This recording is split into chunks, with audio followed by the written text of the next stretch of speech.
এখানে বসে বলো। ওই লিংক রোডের ওই পাড়ে যেই মসজিদটা আছে না, সেই মসজিদের পাশে ইসরায়েল আর ফিলিস্তিনি। ইসরায়েল আর ফিলিস্তিনির কি যুদ্ধ লাগছে? ইসরায়েলের যদি এই দেশে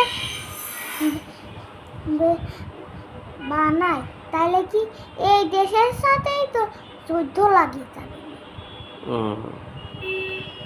ইসরায়েল কি ফিলিস্তিনের উপরে হামলা চালাচ্ছে?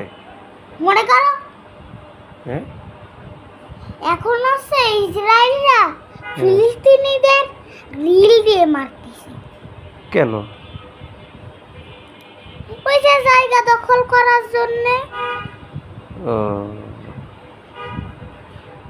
তাই? তো তুমি কি করবা তাহলে এখন? ইন্ডিয়া লাগে তাইলে কি ফিলিস্তিনি ইসরায়েল বাঁচবে না বলো? না, বাঁচবে না। বাঁচার তো কথাই না। ও, তো তুমি তাহলে কি করবা এখন? ইসরায়েলের সাথে কিছুই নাই। আর ফিলিস্তিনের কাছে কতজন আছে জানো? কতজন? 160-200 কোটি কোটি লাখ কি সৈন্য? সৈনিক। সৈনিক। ও, তাহলে কে জিতবে এই যুদ্ধে?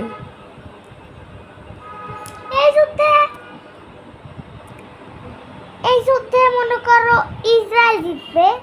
ইসরায়েল একটা ট্রফি পাবে, জুস পাবে, তাদের মনে করো ছেলেদেরকে দেবে, ও, ট্যাঙ্ক খাবে। ও, তো তুমি তাহলে কার পক্ষে? আমরা তো পক্ষে ফিলিস্তিনিদের, তাই না? ও, তাহলে তুমি কি করতে চাও? আমি চাই যে ফিলিস্তিনি বাঁচুক বা ইসরায়েল বাঁচুক। তুমি দলে বাসো? না, যদি যুদ্ধটা থামে, প্রদিক তো বোম হচ্ছে ফেলাইলে কি ফিলিস্তিনিরা বাঁচবে না বলো? কোটি কোটি লাখ জন মরে যাবে না। তখন তো ফিলিস্তিনিদের জায়গা দখল করেই ছাড়বে ইসরায়েলরা, না? ফিলিস্তিনিরা ইসরায়েলদেরকে তাড়াতাড়ি বোমা মার। আর ভারত পাকিস্তানের যুদ্ধের কি খবর বাবা? খবর হচ্ছে ভারত অনেকগুলা জায়গা দখল করতে চায়, 4টা দেশ দখল করতে চায়। আর হচ্ছে পাকিস্তান হচ্ছে একটা দেশ দখল করতে চায়। তো ভারতকে। তো ভারত পাকিস্তানের যুদ্ধ থেমে গেছে না চলতেছে? চলতেও থাকতেছে। ভারতরা দেখে কি ইসরায়েলের ঘরবাড়ি ভাঙা। আচ্ছা, আর পাকিস্তান কি দেখে? দেখে কি দেখো আমার কথা সত্যি, সবই সত্যি। আরে মোবাইলে দেখো, ওইটাই বলবে। আরে তাই তো, সত্যি তো, তোমার কথা তো সত্যি। আরে মোবাইলে দেখাও। দাঁড়াও, এখন তাহলে কি ভারত পাকিস্তানের যুদ্ধের কি খবর সেটা বলো। খবর হচ্ছে ভারত হচ্ছে পাকিস্তানের অনেকগুলা লোকজনকে মারতে চায়। তারপরে পাকিস্তান হচ্ছে ভারতের অনেকগুলা লোকজনকে মারতে চায়। আচ্ছা, তারপরে মারছে। ভারতরা উঠে দেখে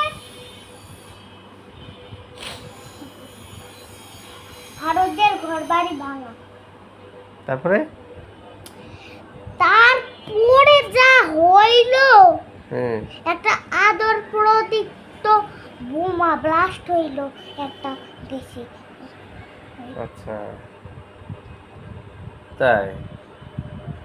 তারপরে ফিলিস্তিনি আর ইসরায়েল যুদ্ধ করে দেখাবা। ফিলিস্তিন আর ইসরায়েলের যুদ্ধ দেখবা? আচ্ছা, ঠিক আছে। দেখ, আমরা আব্বুর কাছ থেকে একটা প্রাণবন্ত আলোচনা শুনলাম ফিলিস্তিন আর ইসরায়েলের যুদ্ধ প্রসঙ্গে। আর ভারত আর পাকিস্তানের যুদ্ধ প্রসঙ্গে। কাব্য খুব সুন্দর একটা যুক্তিসঙ্গত আলোচনা করলো আমার সাথে। তা কাব্যর যুক্তিসঙ্গত আলোচনা দুইটা শুনে আমার খুব ভালো লাগলো। আশা করি আপনাদেরও ভালো লাগবে।